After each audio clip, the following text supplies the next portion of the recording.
Hey, we're going to let the guys take a quick break. I'm going to spend a few minutes with the play-by-play man for the Houston Aeros, Joe O'Donnell.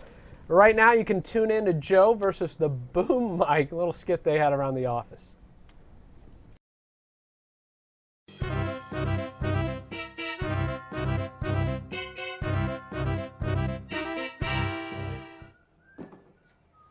Okay.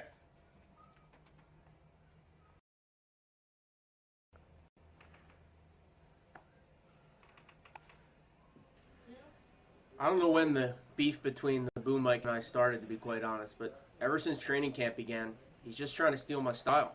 I'm tired of dealing with this boom mic.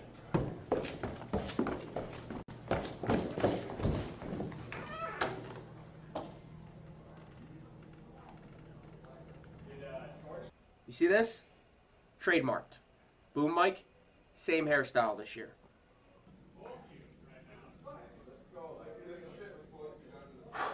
Looking good, feeling good today. Another day. It's freaking boom mic. Your hair is brutal, boom mic. That's brutal. Wants to do all the interviews. Yeah,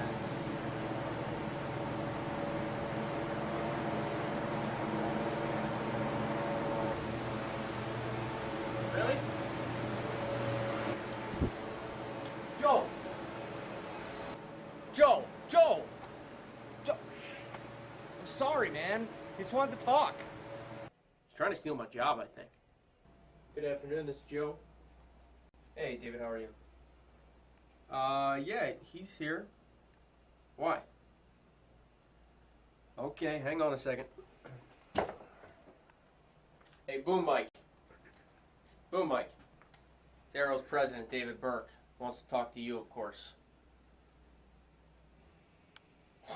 What do you mean, no? It's the team president, for crying out loud.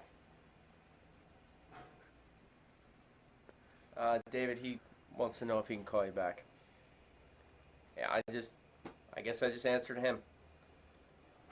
All right, thank you. Don't do that ever again, boom mic. Hate that guy. Hey, you know what's up? No respect anymore around here. What's up, boom?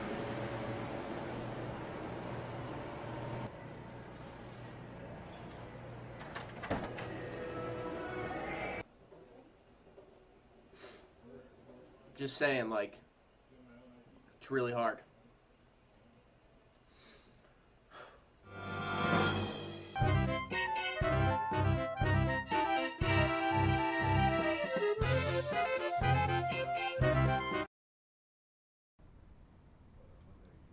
Joe O'Donnell with us here on Not Your Ordinary Sports Show. Joe does a little bit of everything with the Aeros, but best known as being play-by-play voice, also as the director of corporate partnerships. That wasn't my proudest moment. you That's what happens when you get bored around the practice rink, Robert. You start filming skits for the video board and the website.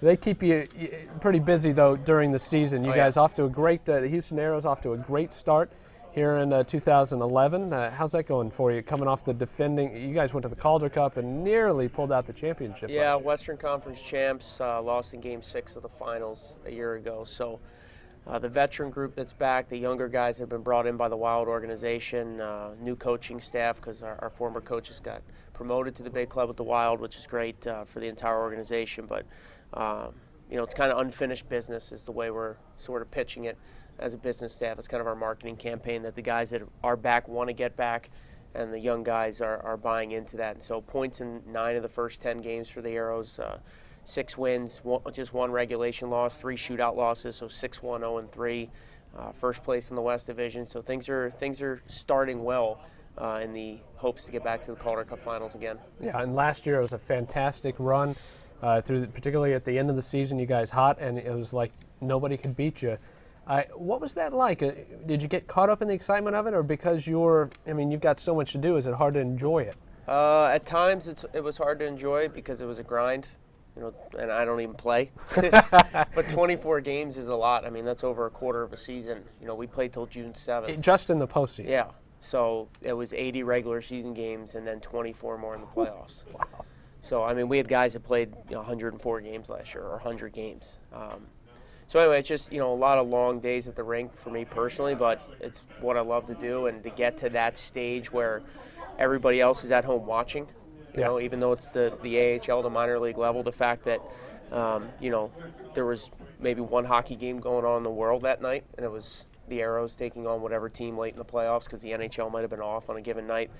It was great. I loved every second of it. I wouldn't trade that experience for anything. And the coach gets called up to coach the Minnesota Wild. Yep, Mike Yeo and both Daryl Sador, Coach Yeo and Coach Sador both got promoted to go up to the big club with the Wild, which is awesome. It's got to be tough, though. I mean, you guys had a fantastic year, and yet you can't bring back your coach, and obviously some of your best players are going to get called up as well. Well, I mean, the American League is a developmental league, right? 85% of the guys that play in the AHL with the Aeros or one of the other 29 teams at some point graduate to the NHL. Just like they were talking with Drew earlier, finally getting his chance after 3 or 4 pro seasons to play with the big club.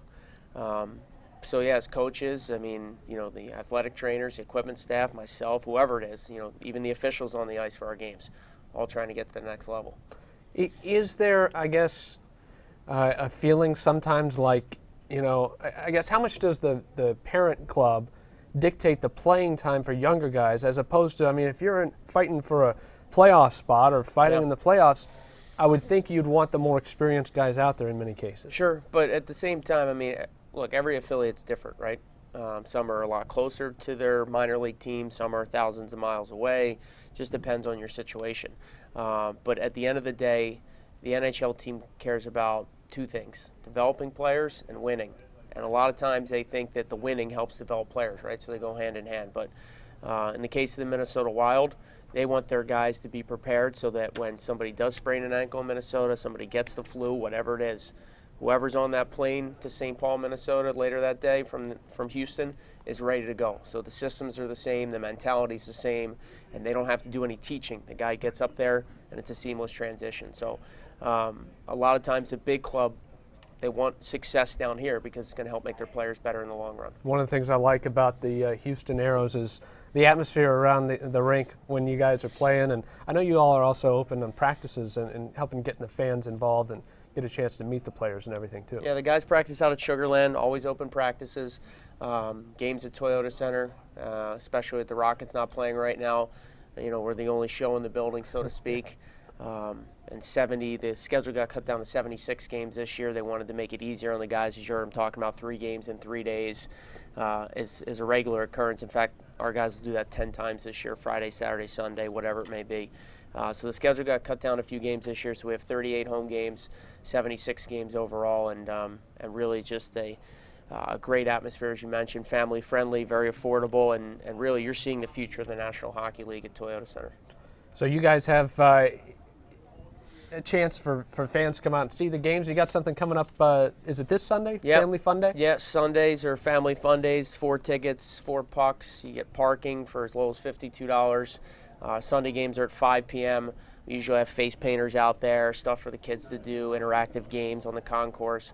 And the Toronto Marlies are in town. They're the Maple Leafs Farm Club on Sunday at 5. So Aeros.com is really a good spot to stay current with the team, AEROS.com, and we put all kinds of content like the boom mic feature up there. We got all kinds of cool stuff, Aeros TV, audio highlights, news, stats, you name it, merchandise online you can purchase via our website, get tickets. So it's pretty much all-inclusive. Aeros on the ice at Toyota Center, Sunday, November 6th. Family pack starting as low as $52 for the tickets, the pucks, and the parking. Aeros.com is the website. And you can also check out the latest on the Aeros and their upcoming schedule regarding the defending 2011 Western Conference champs. Joe O'Donnell, the voice of the Aeros. Thanks, Joe. Robert, as always, buddy, thank you for having us. Let's check out a little fun our crack research staff had at the practice rink earlier this week. We've got Chick Norris and our sumo wrestler goalie. Check it out.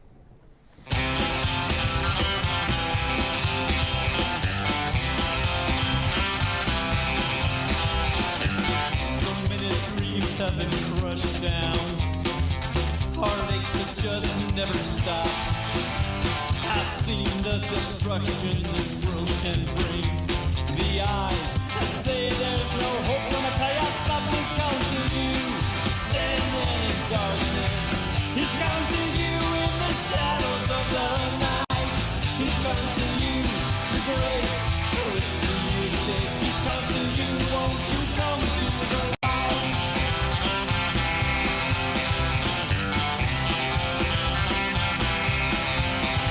The moment lasts only a season. Yeah, you reap whatever you sow.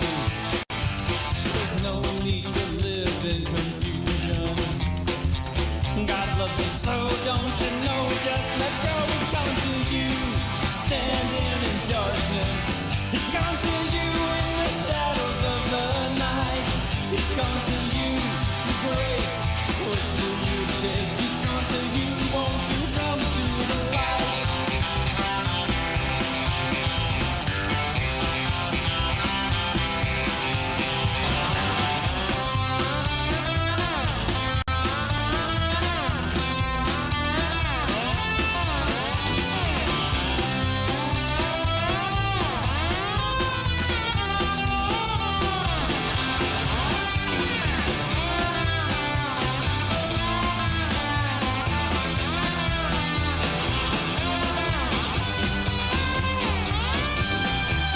God doesn't need any reason for loving us the way that He does.